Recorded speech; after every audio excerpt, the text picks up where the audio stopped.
kagabion magatuon kita sa pulong sa Ginoo nga makita dinha sa 1 Kings chapter 17 verse 18 to 16. Kini magahisgot paano faithful ang atong Ginoo in times of our trouble. Just like Elijah igsuon, when he experienced a lot of troubles in his ministry, makaingon kita nga adunay pagahimuon ang Dios kung nganong magiging successful ta. Elijah means my God is the Lord, the most famous prophet of Israel. He experienced stressful in the ministry, but he overcome all trials in life. He demonstrated his faith in the Lord to the Israel, causes them back to the presence of God.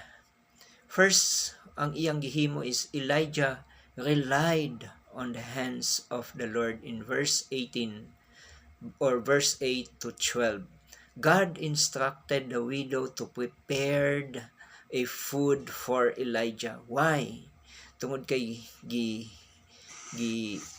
giuhaw na si Elijah, gigutom na si Elijah, but the Lord prepared a wonderful food for him through this widow.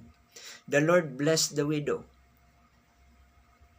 The endless blessings to those expected their helps to the needy. Igsuon, kanunay nato una-unaon nga adunay nagkinahanglan kanato sa atong mga panabang, no?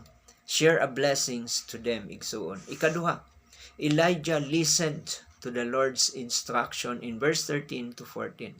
The Lord instructed him to go to Sarephat and find a widow.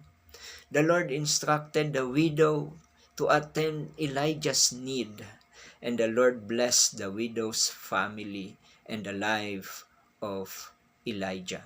Igsuon, adunay mga instruction ang Ginoo kanato, no?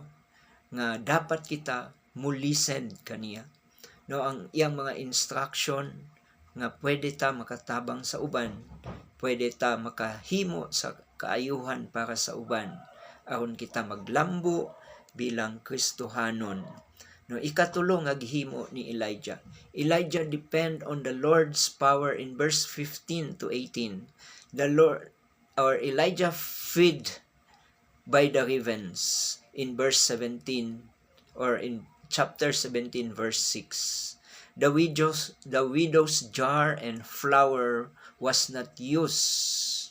No, wala gyud na wala na hurot tungod kay ang Dios nagapanalangin, nagadepend sa gahom sa Ginoo. Elijah fed by the angels in chapter 19 verse 5 to 8, no? But and also Elijah taken up to heaven through the whirlwind in 2 Kings chapter 2 verse 11 to 12. No, ang gahom sa Dios igsuon, no, kanunay na kita magadepende sa iyang gahom, tungod kay ang gahom sa Ginoo mo'y andam mutabang kanato sa tanang higayon. So that's why God is good all the time, and all the time God is good. How we respond, no, to God this evening in times of difficulties, in times of difficulties, He is there to control us. In times of storm, we don't afraid, trust Him. In times of difficulties, cooperate with God. Be patient, no? In times of difficult, no, always trust God, no?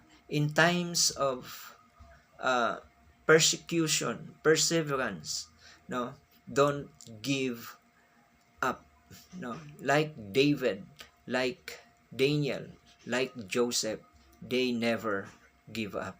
In difficult time, we need a prayer. We need to be specific. In difficult times, we do what is right. in the presence of God. No. If trouble is the consequence of disobedience, ask God to forgive you. If trouble is testing time, ask God for wisdom and follow His plan. Mayong gabi, igsuon. God bless you.